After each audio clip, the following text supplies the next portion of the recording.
there are a lot of things going on in the gaming industry, so I don't even know if I can fit it in there. Everything from Jason Schreier doing his shit, Horizon Zero Dawn going to PC again, Xbox specs, and some PS5 leaks. Let's get started. The first thing I want to talk about is basically CD Projekt Red said some kind of weird shit. I thought I thought it went what I was saying, but apparently he had to reiterate that their new game, which is Cyberpunk, is basically not going to support, you know, forcing consumers to pay for a patch to bring it up to speed with the next generation content, which really isn't like a consumer move because companies don't give a fuck about the consumers. Um, it's really to kind of generate, I guess, buzz for their product. This is all. That's all it is. But okay, fine. I thought that normally that's what would most likely happen, but we didn't. Honestly, we quite really didn't know exactly. If that was going to be a thing. We kind of assumed that the way that companies work nowadays, that you would have to definitely pay for any type of extra patch, whether it be like $5 patch or whatever the case is. But if you kind of peep what was going on, they were kind of pushing games to be, you know, all the games are going to be pushed closer towards the next generation console. You know what I'm saying? And I thought that was odd. You got things that Ubisoft was essentially pushing their Watch Dogs game, their Assassin's Creed games. CG Projekt Red was doing their shit. Dying Light got pushed back. It was just so many games that are getting pushed closer and closer. And I guess the reason why is so that people could, they're using that hype so people can buy that game since it's going to be a drought essentially. There's not going to be really much games that utilizes next generation, truthfully, at that point in time that we know of. I mean, you got what is it, Godfall, which is basically like, I don't know, Warframe essentially. So I don't know how profitable. I don't know if that's going to be one of those games where, I mean, it's going to do well because everybody wants to see a actual next generation game. So we kind of understood that's what's going to happen with that. But it's basically like free advertisement at this point in time if you're going to release your game close to a launch of a big console. And I think they didn't want to release their game early and then have lose that momentum when people are actually buying it. You know what I'm saying? Buying the new consoles, and it's going to be harder for them to actually buy the new consoles on top of whatever they have going on with the new games or with those games. So I think that they just want to be a part of that scene of that situation, and that's why they delayed it. But that's not really what I want to talk about. Is Jason Schreier comes out of nowhere, and I'm going to pull up what he what he ended up saying. I was like, what the fuck is he talking about? He goes on to say the Xbox allowing you to buy a single game and use it on multiple systems, called smart delivery in quotations, is a great move and puts a whole lot of pressure on Sony to make the same offer. Will people have to buy The Last of Us again on a PS5 if they want the best version? I don't understand where he's coming from. I don't. One, Sony hasn't said anything about what they're doing and what pressure. If you're an industry insider, and this is what I'm saying, these people kind of generate off of negativity and working on buzz that make themselves popular. When you look at the situation, it's like, who said anything about next year? I don't get where you're coming from, Jason. Like, what do you mean exactly? I'm just like, man, this fucking guy's a loser. Like, it's so stupid. You mentioned The Last of Us Part Two. Like, would it do that? What is Microsoft? I guess what he's referring to is, I guess, Halo. It's not a smart delivery. It's basically, it's the same game, and it's up. It's basically upscaled or up resed. What I mean, it's ported up or down. That's how their engine functions. It's not a smart delivery. What ends up happening when you have an engine that you can scale up or down, you don't have to do the work really for as a developer. You just quite simply, just turn shit off and turn things on depending on the platform. But the platform doesn't specifically cater towards the strongest one. This is what PC has been going through for years, going back to the Xbox 360 and the PS3 generation. It really suffered because they were very close in terms of PC architecture. I just don't understand his remarks. You know what I'm saying? Like, why target that fucking game? I was just, because I guess maybe supposedly he heard something from the grapevine saying that Sony was going to redo it. You know, if Sony re-releases their game and put multiplayer on there, essentially it becomes a different game. And I'm not just saying this because I am all things Sony. I mean, I would that's the logical step. You better believe if The Last of Us comes out, it's not just going to be a patch to upscale the shit. It's definitely more going on. Let's say if they do 4K and 60, you know what I'm saying? That's not an upscale thing. That's something intrinsically that you have to make, speak to the system in that specific language. Yes, they are very similar architectures, but you can't just go based off of that. It was just a stupid. It was stupid. It was real dumb just to even mention that at all. I personally didn't understand what the fuck he was coming from. That's why I don't like him. I really don't like that dude. You know what I'm saying? Because he's one of those people where he picks and chooses his battles. And that one debacle before where he says that the industry is not forcing people to be leftists.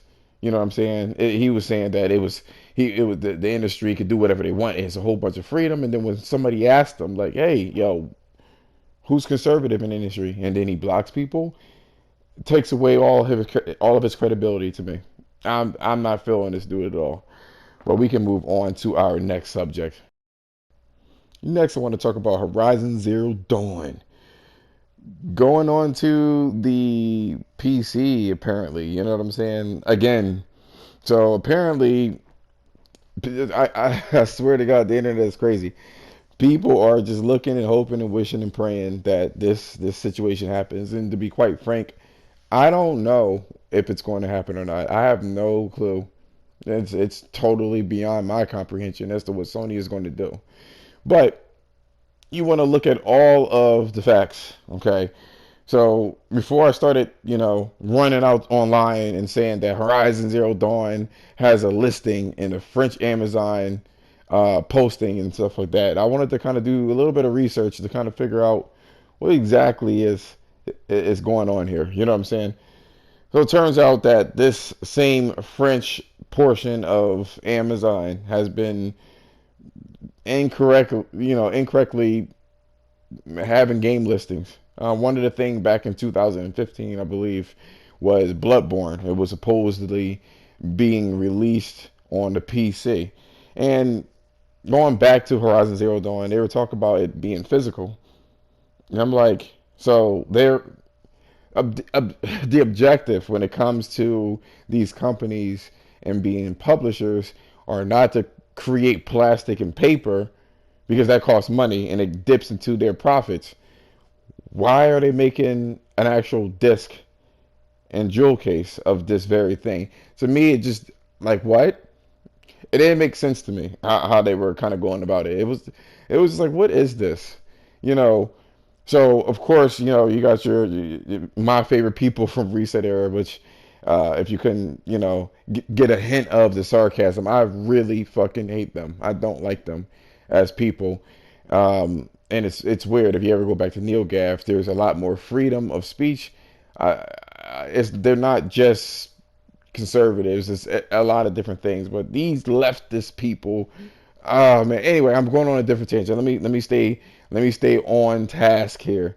But a company as a publisher of software, they're not going to go the route of physical hardware, physical, discs, I guess you want to call it that, and waste money making those shits.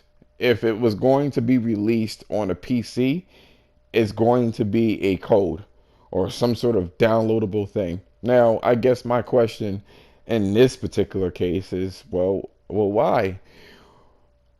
It's a lot of different things. So my first thing is you have the notion of if they do go this route and do like a whole digital thing, and they would have to find some sort of launcher, which would be either Epic's or Steam's, and what Jason Schreier said, which I don't know.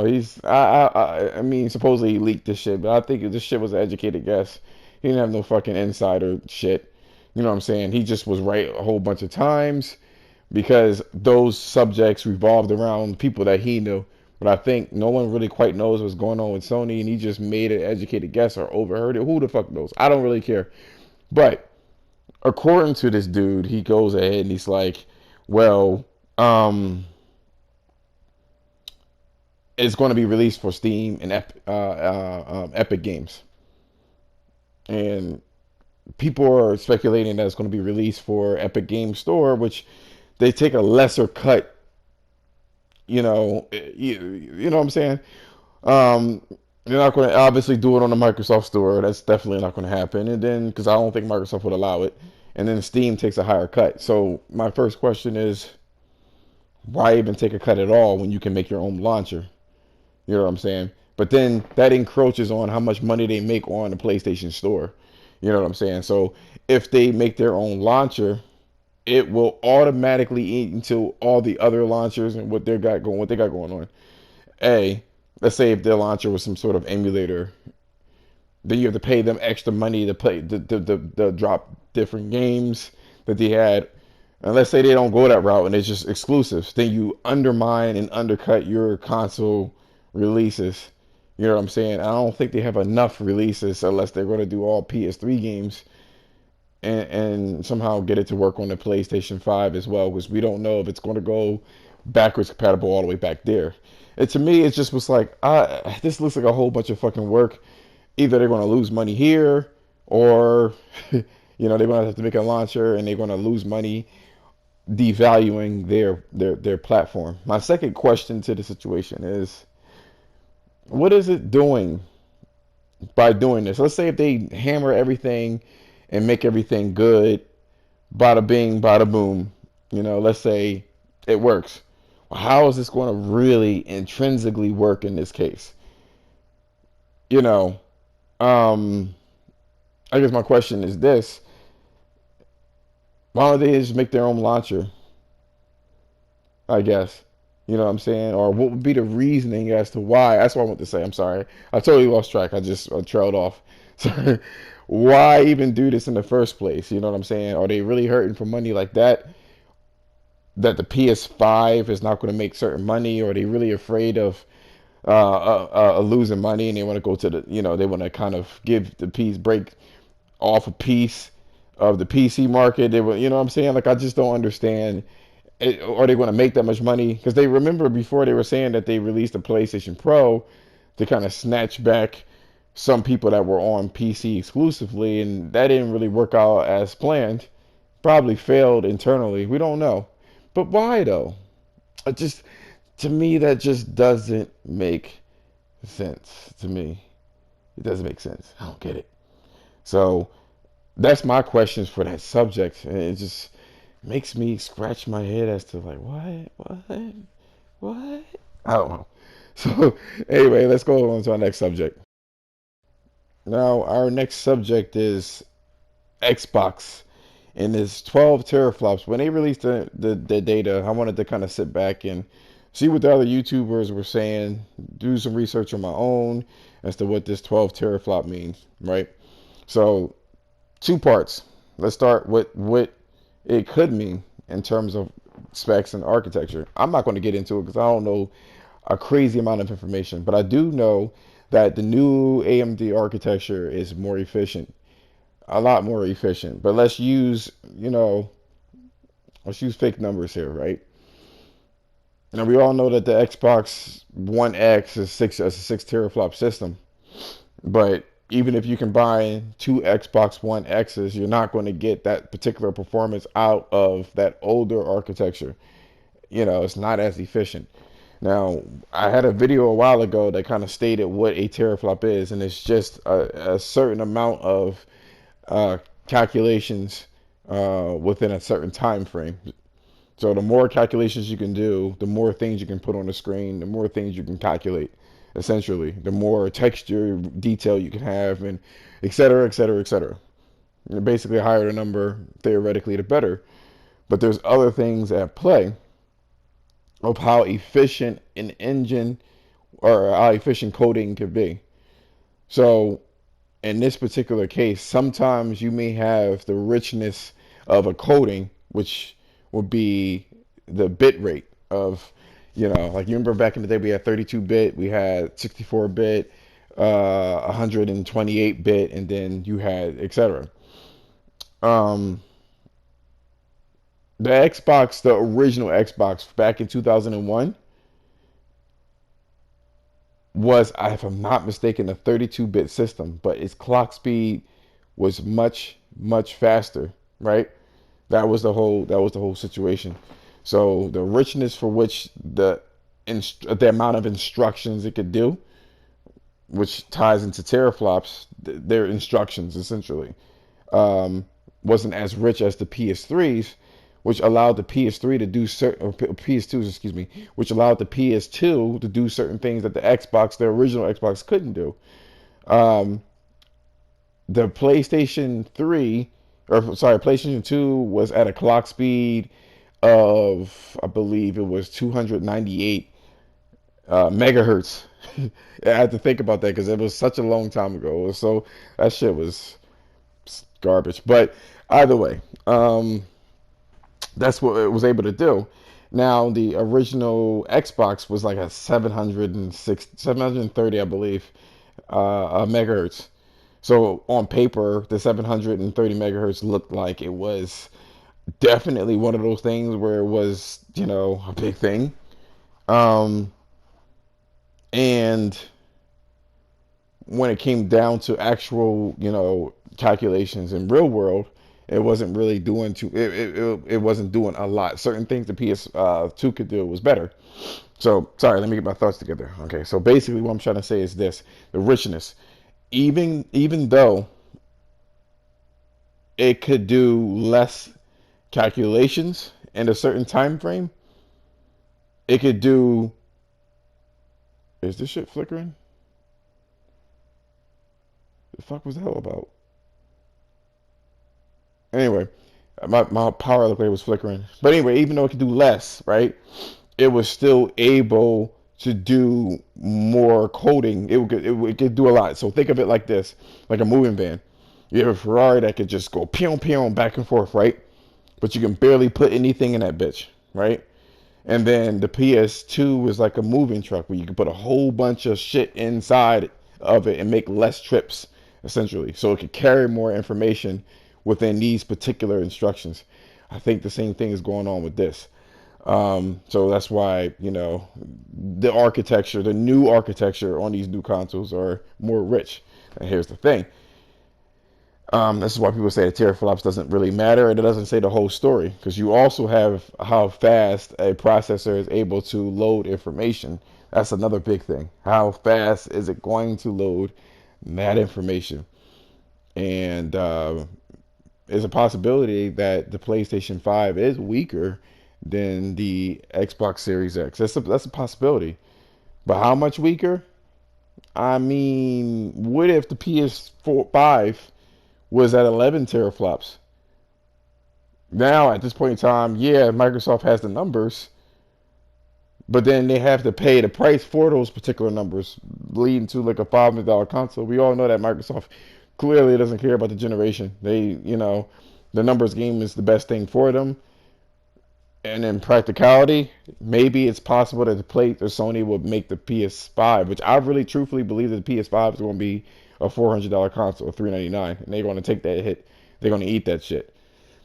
But the technology may be allocated to something else. That one less teraflop may be allocated to that weird ass hard drive that they have going on. So yeah, you may be able to crunch a certain amount of instructions, but it may be bottlenecked by pulling information off of the hard drive. And with Sony's case, we all know that it's different from just a standard solid state hard drive. It looks like it's a different situation. So, It's possible that the PS5 is going to be $400, maybe a little less powerful, but at the same time, still catch up in the power, band because it could feed the processors that it has a more balanced system. It could feed it more. You know what I'm saying? So there's that. So that's really all I have in terms of subjects. I try to keep this as organized as possible. It's late. I was supposed to do this video earlier today, but I came home and I went to sleep. This caffeine has been kicking my ass. I've been drinking that shit like no other. I'm not gonna lie to you, I'm not in the best of moods. But you know what? I want to give you a little bonus thing. Of course, I'm going to talk about dreams. You see it in the background, right? So I'm going to try to make this as quick as possible. I don't feel like making a little subject screen for this one, so I'll just add it sneakily in there. I'm looking at dreams, and I was thinking to myself, you remember how I said in my old video that I believe that they're going to make little things, little games, and put it on PSN. I don't think they're going to do that anymore. Now I'm looking at it because that will devalue the game Dreams. What I believe is going to happen is that if any developer is going to monetize anything at all in Dreams, because I think the Dreams is going to be definitely its own platform. But if it's going to, ooh, I didn't even mention the last subject. That's interesting. I'm sorry, we got one more to do. That's right. Anyway, we're going to stretch this video. Anyway, what I believe is going to happen is that they're going to create some sort of monetization for Dreams internally, right? That will allow for, um, oh gosh, that will allow for, come on, Josh, think, people to sell their creations within Dreams. So, like, if I created a really cool character, then I would get a kickback for another creator using it, not so much the whole game and making a full project. And I think that's probably what the holdup is as to what Dreams is going to do. Anyway, we're going to move on to our next subject. I just wanted to add that in there. I forgot last subject for tonight. Anyway, our last subject is going to be PS5 leaks, and I'm going to keep it as short as possible. So I was kind of scouring the internet, and I found a couple of different things. Excuse me. Totally forgot that. I can't believe I forgot. But anyway, let's get on to it so I won't forget to add these things. So people were talking about a controller and what could set the PlayStation 5 apart from everything else. But the supposed controller reads biometric shit. Oh, my fucking phone. What's going on with you? So anyway, the controller, and I don't know how practical this will be, but the controller supposedly could read like heartbeats or hand moisture and shit like that. You know what I'm saying? So they also mentioned something about 120 hertz for display completely at launch. Whether that is actual frame rate or not is left to be seen. And also trying to grab everybody into the ecosystem, meaning that you can talk to your friends. What are the quotes from Jim Ryan? He says it won't be a binary choice whether you could have either your PS4 or PS5 friends that all stay together. So it looks like they're trying to combine everything, or trying to make the transition between the PS4 and PS5 as seamless as possible. Which kind of goes into our last subject that we just did. Like, what exactly is Sony doing, and what are they doing on their end to make this thing work? So, basically, I was kind of looking at the architecture as well. And this thing, obviously, we all know this is old news. It's supposed to do ray tracing, but everything the Xbox is doing, the Xbox Series X, you can basically apply it to the PS5, except for its hard drive. We have no idea what that's going to be. Supposedly, that technology has never been done before. They're talking about 19 times faster than the previous console, so I wouldn't say near instantaneous because there's nothing like that, but it would be a lot quicker than the competition.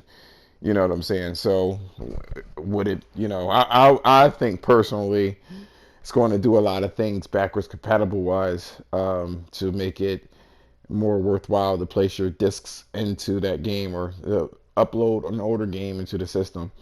I guess the main thing that I would say, other than the graphics, would be the controller. You really got some cool stuff going on with the new controller. You know what I'm saying? So, in terms of not even just the biometrics, that's not even known to be a thing. It may not happen at all. You know what I'm saying? But in this particular case, it could be that you have the triggers where depends on how much pressure you apply to it. What depends on it gives you feedback. So some things you squeeze inside the game, hold on to a ledge, you would have to lightly do it or add some finesse. If you're playing a racing game and if your brakes lock up, you can feel how hard the brakes are, how squishy it is. If the brakes are going through some sort of overheating, stuff like that. So this bode well for the Gran Turismo that you've seen earlier in the videos. But anyway, that's all I got for you tonight. This has been a long video, and I'm trying to make short videos and look at the numbers and the views, and people don't give a fuck if it's long or short. It's still the same consistent views.